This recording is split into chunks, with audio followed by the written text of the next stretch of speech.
자, 오늘 설교 제목이 드디어 찾았다 2예요. 아니, 도대체 무엇을 드디어 찾았다는 말일까요? 드디어라고 했으니까 전에는 몰랐었다는 말이고, 꽤 찾으려고 애썼는데도 못 찾다가 드디어 찾았다는 거잖아요. 도대체 무엇을 찾았길래 그렇게 표현을 했을까? 이것이 우리들의 삶에 대한 것이라면 왜 사람들은 그렇게 불행하게 살까? 아니, 불신자들은 놔두고 왜 교회 안에 들어와서 하나님을 만나고 하나님을 모신 우리들도 왜 그렇게 불행하게 살까에 대한 것이라면, 삶이 자꾸 막히고 덜커덩 거리는 것의 원인을 찾았다는 말인가? 그렇습니다. 제가 지난주에 무의식이 나의 의식을 지배한다는 것에 대해서 말씀을 드렸었죠.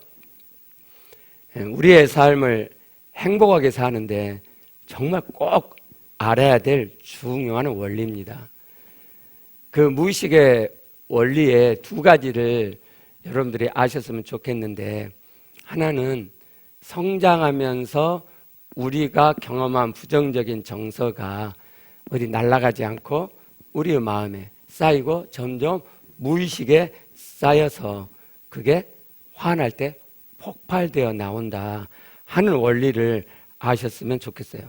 우리는 화가 나면 상대방 탓이라고 생각하죠. 그래서 상대방을 탓하게 되잖아요. 예를 하나 들어보면요, 서울에서 제가 상담 공부하고 있을 때 나온 실제 예인데요, 어떤 신앙 좋은 청년 형제가 그 교회에서 신앙 좋은 자매랑 교제하고 결혼을 약속했어요. 그리고 이제 교제하다가 어느 날 이 자매가 교제를 끝내자는 거예요. 결혼할 수 없다고. 왜냐고 그랬더니 자기 부모가 이걸 알게 됐는데 반대한다는 거예요. 그래서 부모가 반대하기 때문에 나는 당신과 결혼할 수 없다. 그 말을 듣는 순간 이 형제가 갑자기 그 자매의 목을 꽉 조였어요. 이 자매가 이제 숨이 막 막혀오잖아요. 그런데 불구하고 이 형제가 자기가 자매의 숨통을 지금 조이고 있다는 의식도 못할 만큼 화가 올라왔어요. 근데 이제 꺽꺽꺽 하니까 그때야 이 형제가 어이구 하고 놨어요. 그리고 상담하러 간 거예요. 이해할 수 없다. 나같이 온순한 애가 어떻게 한 지체를 목 졸라 죽일 뻔할 수가 있느냐. 그리고 이제 상담을 해보니까 어릴 적에 이 형제의 아빠가 바람을 피웠는데 딴 집 살림을 했고요.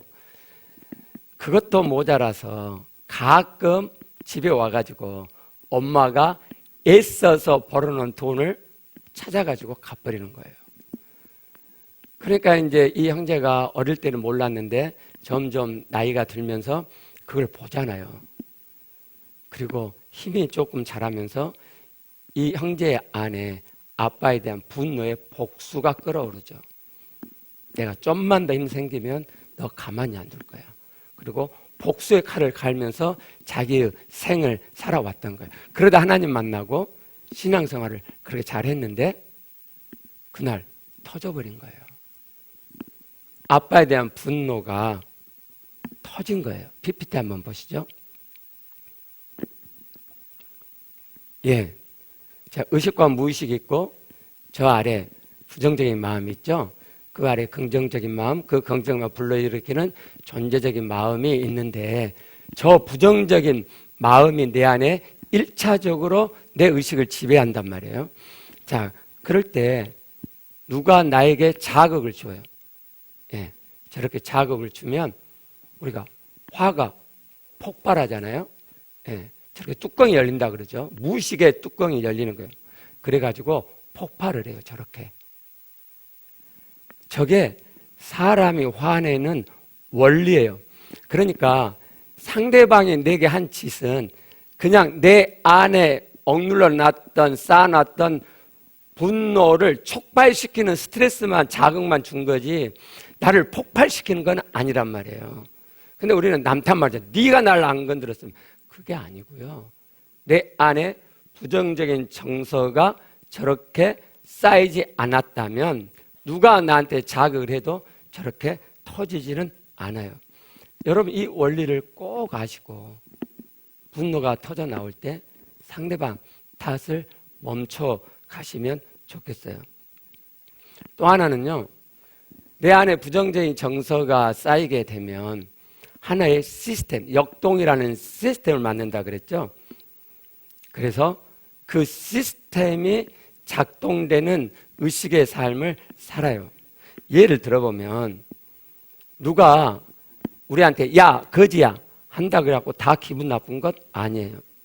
내 안에 그 거지라는 시스템이 있기 때문에 내 부정적인 정서에 거지라는 것이 들어있기 때문에 반응을 하는 거예요. 예를 들면요. 이재용이한테 누가 야 거지야 그랬어요. 이재용이 화낼까요? 절대 화 안 내요. 왜요? 걔 마음 무의식에조차도 거지가 없어요. 자극이 안 돼. 터치가 안 돼요. 근데 어떤 100억대 자산가가 있다고 해봐요. 그 양반한테 누가 야 거지야 그랬더니 화를 빡 나요. 아니 100억대 자산가인데 그 사람하고 이야기해보면 그 사람 성장 과정 중에 가난한 사연이 있었죠. 그래서 그 거지 같은 생이 너무 싫었는데 누가 거지야 내가 100억대가 있지만 내 무의식에는 그때의 경험이 있단 말이에요. 사연이. 그게 터치돼 갖고 기분 나쁜 것이 터져 올라오는 거예요. 누가 나를 건들 때 내 안에 무의식이 이렇게 반응돼서 올라온 것이다. 그러니까 정말 상대방 탓하면 안 돼요. 여러분이 남은 생을 행복하고 제대로 잘 사시려면 이 무의식의 원리에서 꼭 이 두 가지를 배우셔야 돼요. 이것이 역동이라 그랬죠. 누가 나를 무시해요? 네가 나를 무시해서 내가 지금 화가 나는 거야? 가 아니고 내 안에 무시감이라는 시스템이 내 마음에 이미 형성되어 있기 때문에 그 무시감이 건드려져서 내가 터져 나오는 거예요. 다시 말씀드리면 내 안에 무시감이라는 게 형성이 안 됐다면 누가 날 무시해도 이재용이가 반응하지 않는 것처럼 절대로 반응하지 않아요. 정말 이건 너무너무 중요한 원리예요.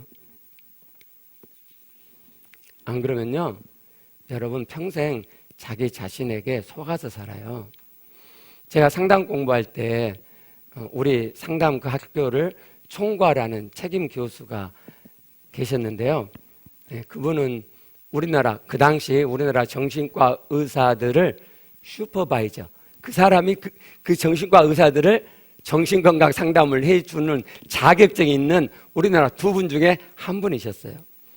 그분이 우리에게 이 역동이라는 시스템을 강의하면서 이런 예를 들어주셨어요.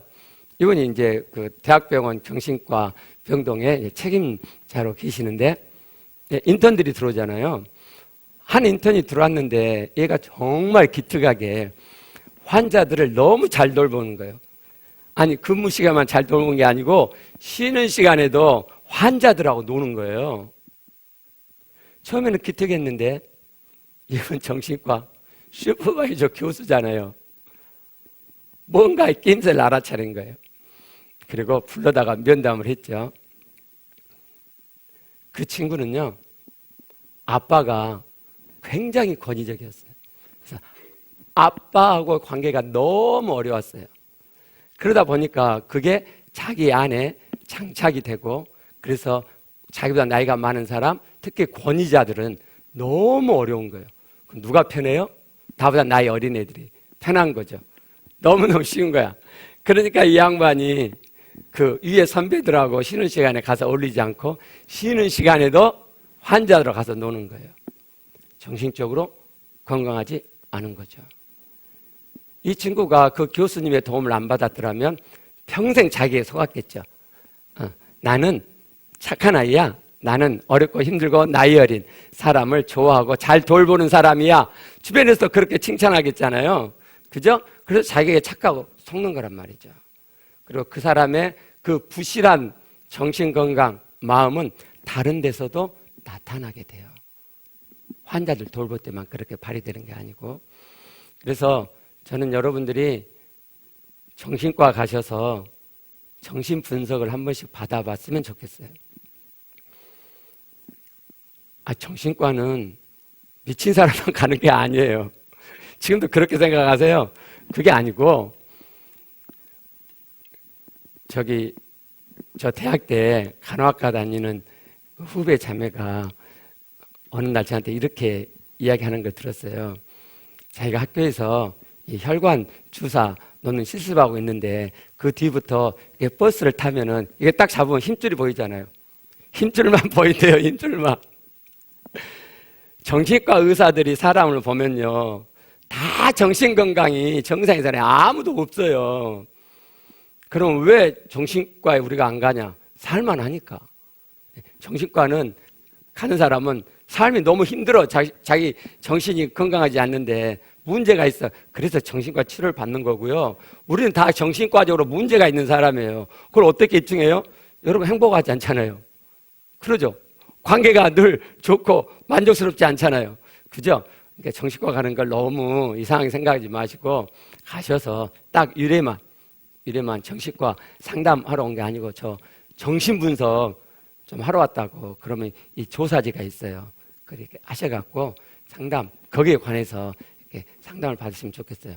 한 15년 전에 인터넷으로 그걸 할 수 있었는데 제가 찾아보니까 없어졌는지 찾을 수가 없어요.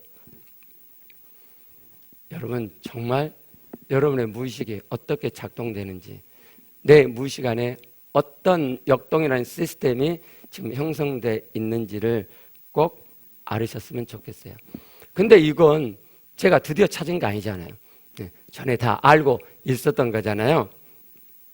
그리고 지난주에 제가 우리 무의식의 부정적인 감정 밑에는 긍정적인 감정이 있다고 말씀드렸어요. 어떤 경우에도, 어떤 부정적인 경우에도 우리 안에는 긍정적인 마음이 있어요. 그걸 긍정심리학이라고 그런다고 했죠. 서울의 어떤 목사님이 제가 개척할 초기에 마음의 상처가 많으신 분이었는데 이제 상담 공부하다가 박사학위 받으셔가지고 꽤 실력 있는 심리학 박사가 되셔서 교회 목회를 상담적으로 하신 분이 있어요. 꽤 성공적으로 교회를 일구셨는데 그분이 지금부터 한 15년 전에 이 사람 마음의 긍정적인 마음을 알아채고 그것이 만나지도록 돕는 대화법 세미나를 한 적이 있어요. 제가 그걸 가서 배웠고 그때 이제 우리 교회에 제가 전달했는데 다 잊어버리셨죠. 그렇죠? 그래서 언제 기회 되면 다시 여러분께 전달해 드리려고 해요. 근데 이것도 제가 다 알고 있었던 거니까 드디어 찾은 건 아니네요. 그 다음 말씀드린 게 이 긍정적인 마음이 피어오르도록 그 아래에 더 정말 근원적인 긍정적인 마음이 있는데 그게 존재적인 마음이다. 호칭에서는 존재의식이라고 한다라고 말씀을 드렸어요. 이것도 전에 다 배웠고 알고 있는 거잖아요. 그런데 제가 여기서 하나님께서 주신 원리라는 것, 그리고 이것을 그냥 저는 옛날에는 여기 받으신 분들도 꽤 있으신데 그 사람 안에 어떤 존재적인 마음이 있는지를 제가 찾아드릴 수 있어요. 별로 어렵지 않게. 근데 저는 찾아주면 본인들이 내 안에 이렇게 귀한 마음이 있네. 그리고 그렇게 살 줄 알았는데 그러지 않더라고요.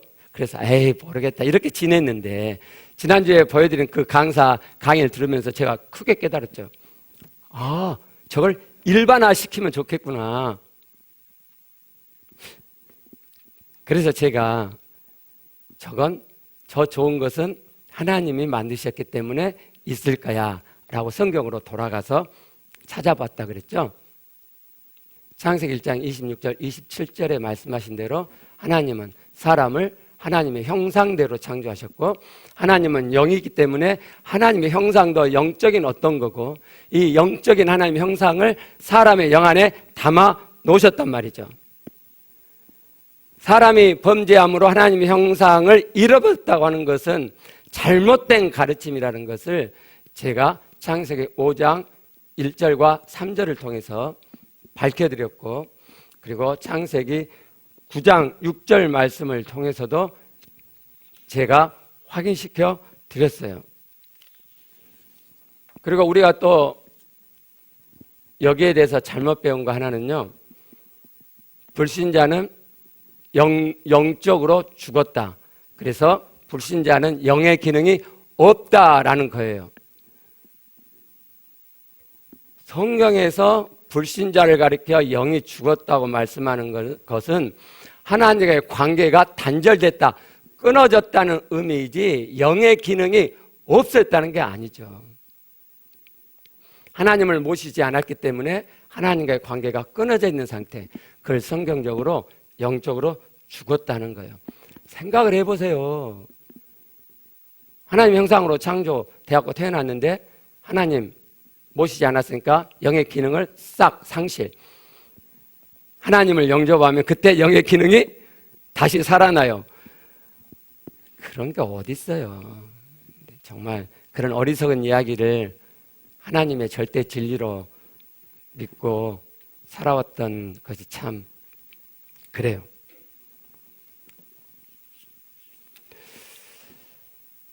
계시록 4장 3절 말씀을 보면 하나님의 모습이 보석 같다고 말씀하시는데, 그러니까 하나님의 형상이 우리 영 안에 담겨 있는데 그것을 보석 같다라고 표현할 수 있겠죠. 그래서 교회 밖에서 존재적인 마음을 이야기하면서 보석이라고 한단 말이에요. 사람 안에 존재적 마음이 있다. 사실입니다. 진리예요. 그런데 그게 내 안에서 실제가 안 되면 별 의미가 없는 거죠. 지금 주일학교에서 우리 자녀들 존재적인 마음을, 보석을 만나주고 있어요. 애들이 얼마나 좋아하는지 모르죠. 주일학교 분위기가요, 옛날과 달라요. 그리고 제가 자녀들을 대하는 태도가 완전히 다르죠. 오늘 대표기도에 나왔던 것처럼 옛날에 저도 옳고 그름으로 접근했어요. 존재적인 마음을 제가 만나고 알고 있을 때조차도 제가 이렇게 자녀들을 보면 우리 선배들이 했던 대로 행동 수정주의적인 관점을 갖고 있었어요. 못된 모습이 나와요. 저 자식이 저렇게 하지? 저걸 어떻게 고쳐주지? 제가 이랬어요. 근데 제가 그분 강의 듣고 완전히 바뀌었어요. 하나님 형상이 사람들에게 있는 거구나. 그러면 저렇게 나쁘게 지금 어떤 행동을 해도 그 아래에는 하나님의 형상이 있는 거구나. 저게 잘못 발현된 거지. 그럼 저 안에 뭔 보석이 있을까? 제가 그래요. 진짜. 옛날에는 우리 애들 정말 특별한 애들 많아요. 제가 이제 이 청년이 된 우리 자녀들, 제가 잘못 도운 것 중에 하나가 뭐냐면, 제가 이해할 수 없는, 저하고 타입이 너무 달라, 너무. 제가 상담 공부한 것으로도 이해가 안 되는 애들이 있어요. 걔를 내가 이해를 못 하니까 저걸 어떻게 하면 고쳐줄까? 라고 접근을 했죠. 그래서 얘네들이 상처를 받았죠, 걔가. 며칠 전에 만나갖고 제가 미안하다고 그랬는데. 근데 지금은요, 그렇게 하지 않아요. 지금도 우리 애들이 너무너무 특별한 일. 이제 아까 말씀드린 이제 그러한 우리 자녀들은 제가 이해를 해요, 지금은. 근데 지금도 이해가 안 되는 애들이 있어요. 너무너무 특별한 애들. 그럴 때 제가 저 자식을 어떻게 뜯어 고쳐주지? 얼마 전까지 그랬어요. 근데 지금 그러지 않고요. 야, 이 자식 정말 독특하다, 특별하다. 저 안에 어떤 보석이 있길래, 어떤 특별한 보석이 있길래, 이 자식 이렇게 특별하냐. 제가 이제 도와주다가, 야, 너 너무너무 특별한 보석이 있는 것 같은데 아저씨가 아직 못 찾아주겠다. 다음에 우리 또 언제 기회 봐서 이야기하자. 자, 그랬다니까요. 그래서 애들 분위기가 달라요. 긍정적이잖아요. 여러분의 가정이 그랬으면 좋겠고 우리들의 모임이 그랬으면 좋겠어요. 우리는 모두가 다 하나님의 형상대로 창조받은 저 사람 깊은 곳에 하나님 형상이 있는, 지금 부정적인 모습이 나오지만 저건 뭔가 잘못된 거고 하나님 저 깊은 곳에는 하나님 형상 보석이 있어. 저걸 찾아줘야지. 저걸 만나게 도와줘야지. 그랬으면 좋겠어요. 제가 방금 말씀드린 이러한 깨달음은 제게 정말 혁명적인 깨달음이었어요. 제 삶을 완전히 뒤집어 엎는 깨달음이었단 말이에요. 제가 드디어 찾았다는 설교를 시리즈로 처음부터 기획했죠. 지난주가 1, 그 1이 바로 이거, 존재적인 마음을 일반화시키는 하나님의 형상으로 이해하고, 그래서 모든 사람에게 하나님의 형상, 존재적인 마음, 보석이 있다는 것을 일반화시킨, 그게 드디어 찾은 거 하나고요. 오늘은 2잖아요. 뭘 찾았을까요? 정말 중요한 걸 찾았어요. 제가 늘 고민했던 거. 왜 교회 안에 있는 사람들이 교회 밖에 있는 사람과 똑같이 그렇게 불행하게 사는가? 왜 그럴까? 심지어 영을 만나도 영 만날 때만 좀 좋을 뿐이지, 성령의 어떤 역사가 있어도 그걸로 좀 좋을 뿐이지 결국은 다시 불행해지는 걸까 하는 거예요. 답을 찾았을까요? 찾았죠. 드디어 찾았죠. 예. 요한복음 10장 10절 말씀을 보겠습니다. 도둑이 오는 것은 도둑질하고 죽이고 멸망시키려는 것뿐이요, 내가 온 것은 양으로 생명을 얻게 하고 더 풍성히 얻게 하려는 것이라.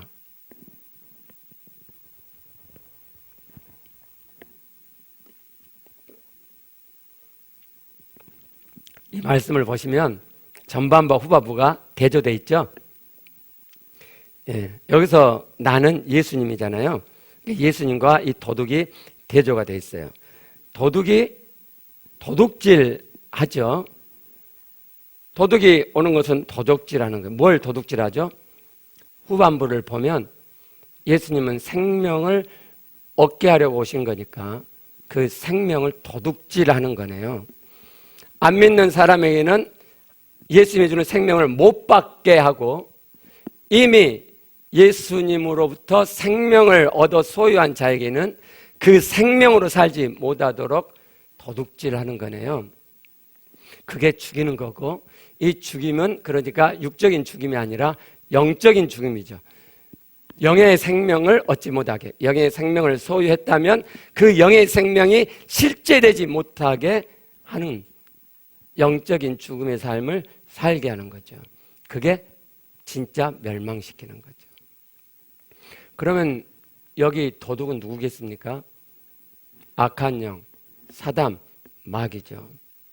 사단 마귀가 사람에게서 하나님의 영의 생명을 도둑질하여 영적으로 죽게 하고 멸망시키는 이 일은 인류 맨 처음부터서 있어졌습니다.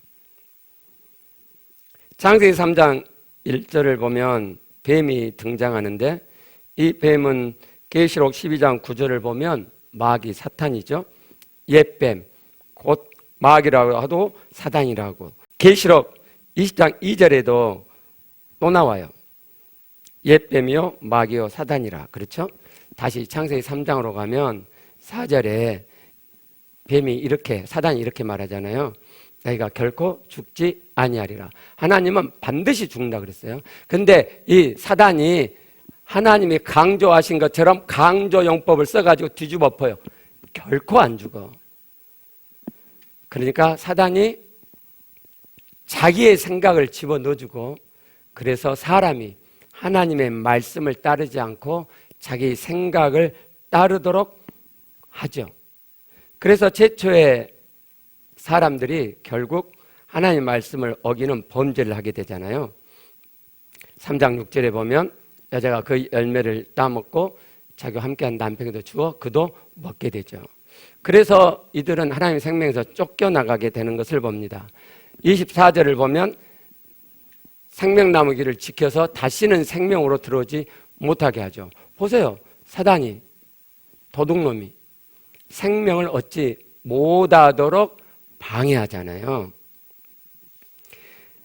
3장 10절을 보시면 사람이 사단의 생각, 말을 따라서 범죄한 다음에 일어나는 현상 하나가 나오는데요.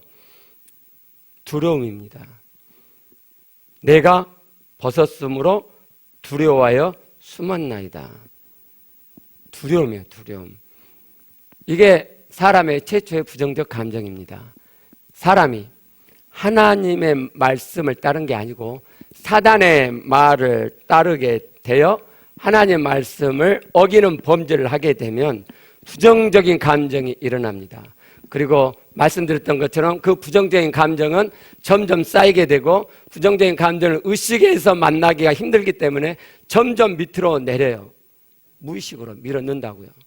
그래서 내 무의식에 부정적인 감정이 쌓이게 되고 사람은 이 부정적인 감정, 무의식의 지배를 받는 의식세계의 삶을 살게 되는 거죠.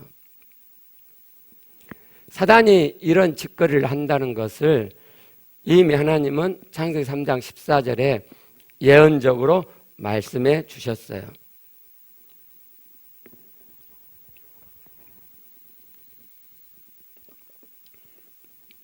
창세기 3장 14절을 보면요. 여호와 하나님이 뱀에게 말씀하시죠. 내가 이렇게 하였으니 내가 모든 가축과 들의 모든 짐승보다 더욱 저주를 받아 배로 다니고 살아있는 동안 흙을 먹을지니라. 뱀이 흙을 먹나요? 아니죠. 그래서 이 말씀은 문자 그대로 의미가 아니라는 걸 우리가 알 수 있어요. 창세기 2장 7절을 보면 여호와 하나님이 사람을 지으신 내용이 나오는데 흙으로 사람을 지으셨다고 하죠.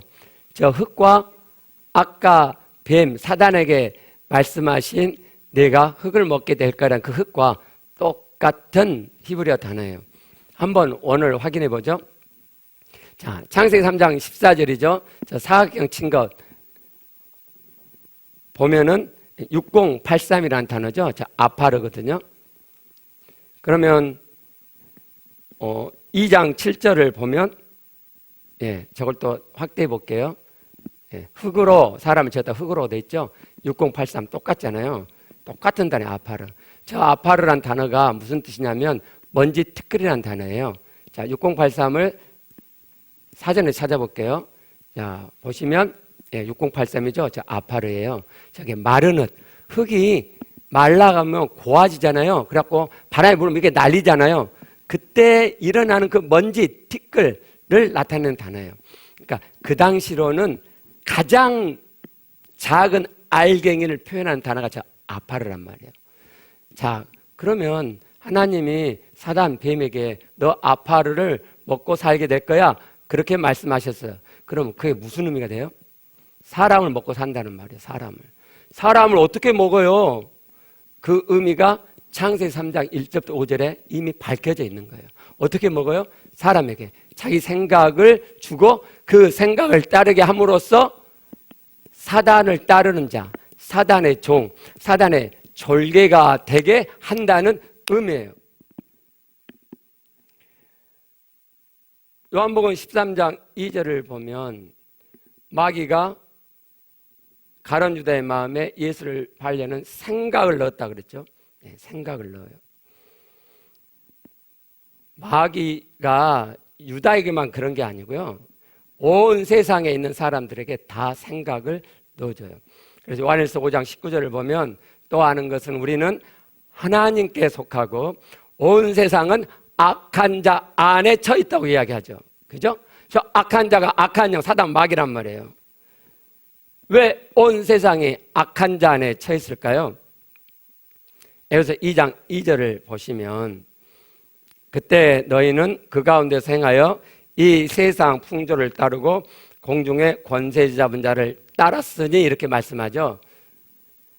사단이 지금은 사람들 안에 그때그때마다 생각을 넣어주는 게 아니에요. 사단이 그렇게 멍청하게 일을 하겠어요? 그게 아니고요. 이 세상 풍조에다가 사단의 생각, 기준, 가치, 정신, 사상을 풀어놔요. 문화를 통해서, 문학을 통해서, 영화를 통해서, 모든 문명을 통해서 그걸 심어놔요. 그러면 사람들이 세상을 보고 세상의 풍조를 따라가잖아요. 세상의 풍조를 먹죠. 그러면은 사단의 것이, 사단의 생각과 기준과 가치, 정신, 사상이 그 사람 안에 들어가는 거예요. 이 세상 풍조를 따르게 되면 곧 어떤 의미가 돼요? 공중의 권세 잡은 자. 그 뒤에 보니까 이 공중의 권세 잡은 자를 다시 설명했죠. 지금 불순종의 아들들 가운데 역사하는 영, 악한 영, 사단, 마귀란 말이죠. 근데 왜 하나님 안에 들어온 하나님의 자녀 아들들이 여전히 공중의 권세 잡은 자를 따라다니냔 말이에요. 세상의 풍조를 내 안에 담아놓고.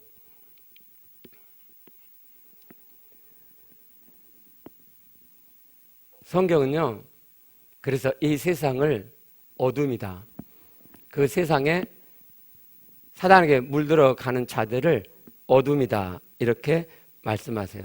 요한복음 1장 1절부터 보시면 1절은 태초에 말씀이 계셨고 이 말씀이 하나님과 함께 계셨다는 말씀이죠. 4절 보면 그 안에, 말씀 안에 생명이 있었으니 이 생명 사람들의 빛이에요. 말씀이 하나님이신 예수 그리스도죠. 그분 안에 생명이 있고 그 생명이 빛이에요. 그 빛이 어디에 비추죠? 어둠에 비추죠. 그게 5절이에요. 빛이 어둠에 비추되. 근데 이 어둠이 9절에 가면 세상이고 세상에 있는 각 사람이란 말이에요. 참빛, 곧 세상에 와서 각 사람에게 비추는 빛이 있었나니. 그러면 이 세상이 뭐란 말이에요? 어둠이란 말이죠. 이 세상에 있는 사람이 어떤 자란 말이에요? 어둠의 사람이란 말이죠. 내가 사단에게 도둑질 당하고 먹히고 있다는 것을 어떻게 알 수 있느냐? 그걸 확인할 수 있는 리트머스 시험지가 있어요. 그건 내 안에 어둠이 있느냐 없느냐 하는 거예요. 내가 모신 예수 그리스도, 하나님의 아들, 곧 하나님은 빛이세요. 빛이 내 안에 들어왔어요. 그러면 내 안에는 어두움은 자동적으로 없어지는 것이 맞는 이치란 말이에요. 근데 내 안에 여전히 어둠이 있어요. 여러분 뭐 성질내고 화내고 뭐 그런 것만 어둠이라고 생각하세요?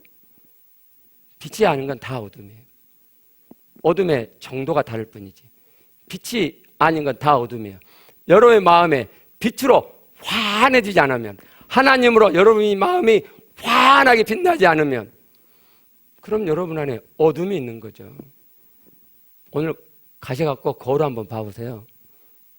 여러분의 이 얼굴에 빛이 나는지, 여러분의 마음에 예수 그리스도께서 빛으로 실제하시고 그래서 여러분 안에 어둠이 빠져나가면, 그러면 여러분 얼굴이 그 빛으로 밝아져요. 자, PPT 한번 봐보시게요.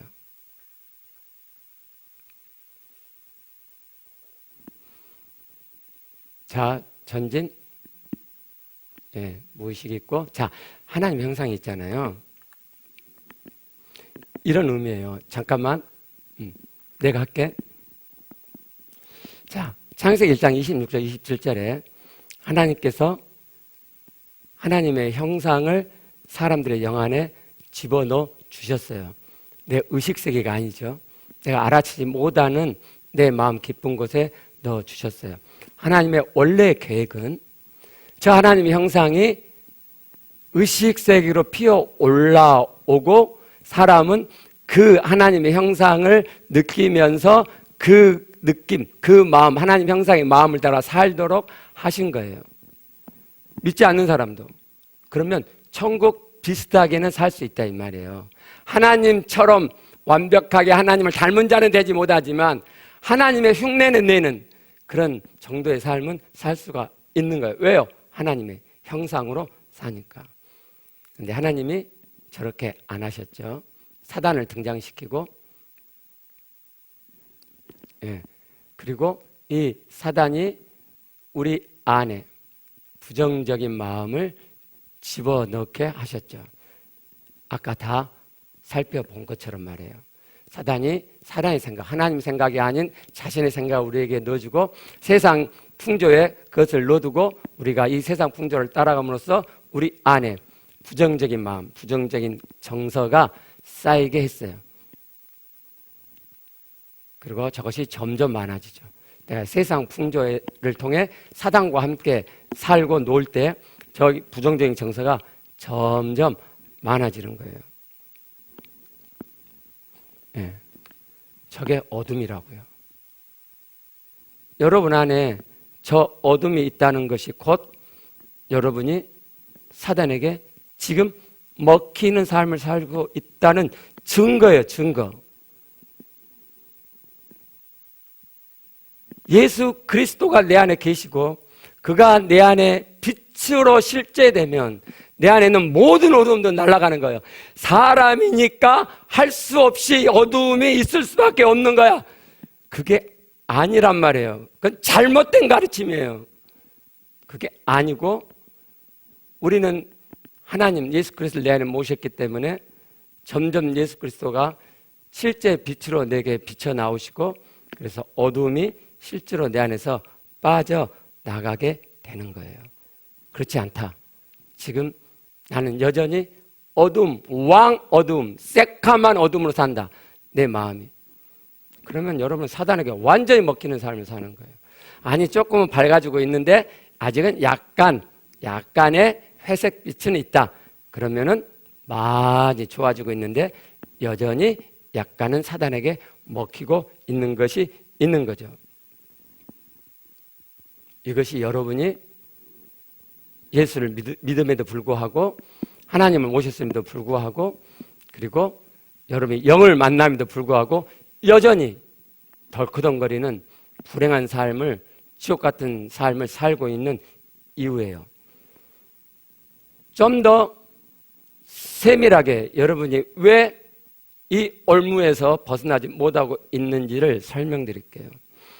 자, 동그라미 PPT 보시면 네, 저게 우리 마음이에요. 이 마음을 주관하는 나라는 나가 있어요.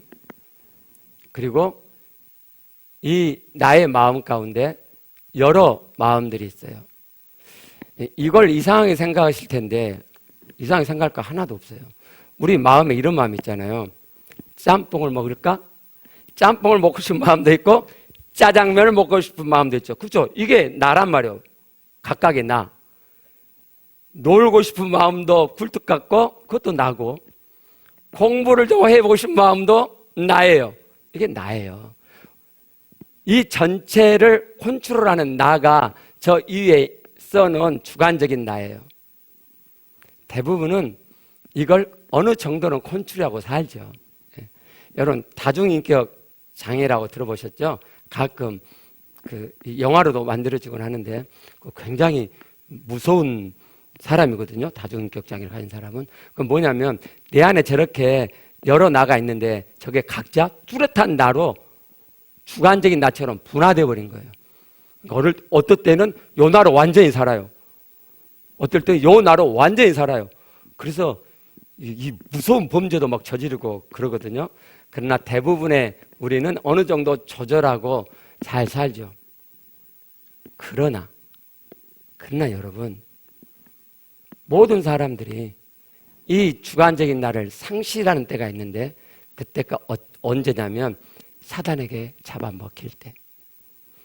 사단에게 잡아먹힌 내 안에 무의식적인 마음이 발동될 때 사람들은 저 주관적인 나를 완전히 그 마음에 찰싹 달라 붙여가지고 살아요. 무슨 말씀이냐면 내 안에 무시감이 터져 올라왔어요. 저놈이 건드려서 그랬어요. 그럼 이 무시감이 못마땅함이 터져 나오잖아요. 그때 내 안에 올라오는 생각이 너 때문이야. 그 생각을 내 생각이라고 착각한다고요. 거기에 완전히 달라붙어. 그렇기 때문에 완전히 사단에게 먹히는 삶을 사는 거예요.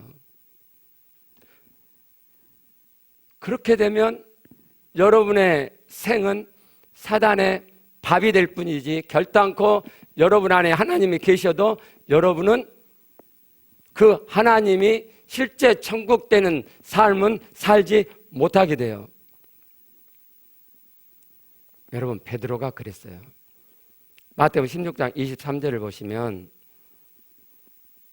예수님이 십자가의 죽음을 예고하시니까 베드로가 발끈하죠. 우리 성경에는 굉장히 좋게 번역되어 있는데 헬라어 그 자체는 예수님이 귀신을 꾸짖을 때 그 꾸짖다는 단어예요. 베드로가 나이가 더 많잖아요. 발끈해가지고 뚜껑이 열렸는지 예수님을 꾸짖으면서 한 말이에요. 그러니까 그러지 마옵소서 하니까 예수님이 베드로에게 이렇게 말씀하시죠. 사단아, 내 뒤로 물러가라. 사람의 일을 생각하는도다. 지금 베드로가 사람의 일만 생각해요. 누가 넣어준 마음이에요? 사단이 넣어준 생각을 자기 것처럼 지금 예수님께 주장하고 있다 이 말이에요. 그래서 예수님이 사단아 그런 거죠. 베드로인데 사단이 넣어준 생각, 사람의 생각에 딱 달라붙어가지고 그것이 자기 생각인 것 마냥 예수님께 지금 말하잖아요. 그래서 예수님이 사단아, 그래서 사단과 하나 되어 있으니까. 왜 우리가 예수님을 안에 모셨음에도 불구하고 그렇게 지옥 같은 삶을 사느냐? 사단에게 먹혔기 때문이에요. 사단에게 먹힌 그 안에서 일어나는 생각에 내가 또 먹히죠. 찰싹 달라붙어서. 사단 마귀에 대해서 하나 더 알아두셔야 할 게 있어요. 여러분, 사단 마귀는 하나님과 대결하는 구도에 있습니까? 그렇지 않아요. 여기 1장 6절과 12절을 보시면요. 자, 요 앞에 천상의 존재들이 있는데 사단도 있네요. 그리고 이제 하나님께서 욥 이야기를 꺼내시니까 사단이 하나님께 그렇게 이야기한 내용이 이 중간에 있어요. 하나님 복 주시니까 하나님 잘 믿는 거죠. 하나님이 욥의 소유물을 쳐보세요. 그럼 틀림없이 하나님을 욕할걸요? 그러니까 하나님이 하신 말씀이 12절이에요. 여호와께서 사단에게 이르시되 내가 그의 소유물을 다 내 손에 맡기노라. 다만 그의 몸에는 내 손을 대지 말지니라. 뭘 알 수 있습니까? 사단은 하나님의 허락 안에서 움직인다. 사단은 절대 단독으로 일하지 않는다. 하나님의 주관과 다스림 속에서 허락을 받고 일한다는 걸 알 수 있죠. 계시록 20장 2절과 10절을 보면 사단에 대한 더 놀라운 사실 하나를 우리가 알게 돼요. 자, 용이 잡히네요. 곧 옛뱀이요 마귀요 사단이라 잡아서 1000년 동안 결박을 하고 그 뒤에 잠깐 놓아줘요. 10절에 보니까 또 그들을 미혹하는 마귀가 다시 불과 유황못에 영원히 던져져요. 그러면 이상하잖아요. 하나님의 주권과 다른 속에 있는 이 사단 마귀인데 왜 그 이전에는 하나님이 안 잡으시냔 말이에요. 안 잡으시죠. 왜요? 하나님의 구원의 경륜을 이루는데 이 사단이 필요하니까. 하나님이 필요해서 사단이 그 역할을 하도록 다스린 거란 말이에요. 어떤 일로 필요하죠? 사단이 하나님 생각과 다른 생각을 사람에게 집어넣어주고 나중에는 세상에 풍조가 생기면 세상의 풍조 속에 그걸 담아놓고 사람들이 그걸 받아 마셔서 그 안이 사단의 것으로 채워지게 하고 그래서 그 안이 어둠이 되게 하죠. 여기서 하나님이 의도하신 건요, 불신자이면 그런 게 아니에요. 하나님을 모신 뒤에도 똑같단 말이에요. 네가 진짜 나를 믿어? 네가 진짜 내 말을 따를 거야? 너 그런다겠잖아. 하나님은 계속해서 사단을 통해서 우리의 믿음을 시험하세요. 근데 우리는 사단이 넣어준 어둠이 내 안에 있고 그 어둠에서 올라오는 생각도 분별하지 못하고 마치 내 안에서 일어나는 생각이 그냥 착각하고 그것을 따라 산단 말이죠. 어떨 때는 고집스럽게 그것을 주장하고 살아요. 그래서 지옥도에 사는 거예요. 여러분 그렇게 사시면 이 땅에서 절대로 하나님 구원을 이루지 못하실 거예요. 천국 이루지 못하실 거예요. 여러분에 계신 예수 그리스도가 빛으로 여러분의 온 마음과 온 몸을 가득히 밝히는 그 지점은 결단코 오지 않을 거예요. 자, 이제 하나님의 구원의 경륜이 국제한 것들은 거의 밝혀졌어요. 하나님 형상으로 우리는 창조되었고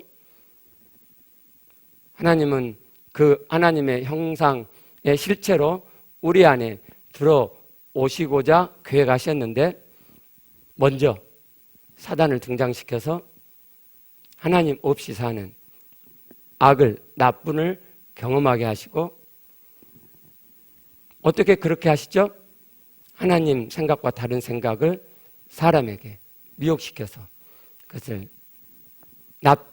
날름 받아먹게 하고 그래서 사단과 더불어 사는 세상 풍조에 취해서 사는 삶을 살게 하시죠.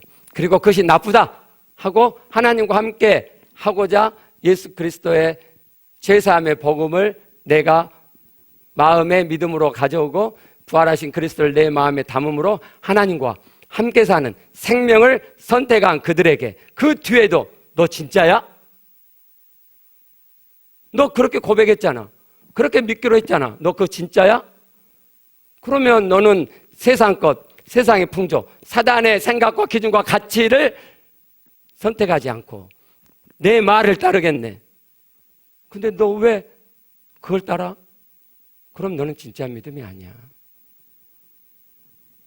그렇게 우리를 시험하시고 그래서 진짜 하나님 말씀을 붙잡고 따라가는 삶을 살고자 하는 자, 그 자를 만나시려고 하나님이 사단을 이용하세요.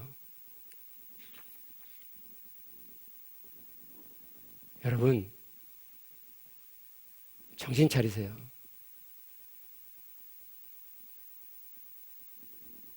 여러분, 정신 차리세요. 여러분 안에 어둠이 얼마나 있는지를 보세요. 내가 내 안에 역사되는 사단의 것들에 얼마나 달라붙어서 살고 있는지를 보세요. 거기서 떨어져 나오셔야 돼요. 주관적인 내가 그것을 떨어져 나와야 돼요. 여러분이 한번 해보시면 잘 안 될 거예요. 강력 접착제로 붙인 것 같아서 잘 안 떨어져요. 그냥 달라붙어 갖고 옛날처럼 반응할 거예요. 그러나 여러분이 오늘 말씀을 들으시고 내 안에 있는 사단적인 것들이 내 안에 일어날 때 나는 지금부터 그걸 알아차리고 떨어져 나가기를 시작할 거다라고 꼼지락 하시면 떨어져 나가기 시작해요. 살점이 떨어져 나가는 아픔이 있지만 떨어져 나가게 돼요. 하나님 우리의 마음을 그렇게 만드셨어요. 여러분, 하나님 앞에 성공합시다. 하나님은 우리 안에 들어와 계시고 지금도 우리 안에 가득해지기를 기다리고 계세요. 기다리고. 우리가 철딱선이 없이 그걸 꽉 잡고 사단적인 생각에 달라붙어서 그렇게 사니까 내 삶이 지옥처럼 사망의 삶이 풀어지는 거지. 하나님은 지금도 기다리세요. 우리 하나님 더 기다리게 하지 마시고 하나님과 함께 천국 되어지는 하나님을 정말 닮아가는 그런 참 아들의 삶 살아가시면 좋겠어요. 우리 기도하시겠습니다.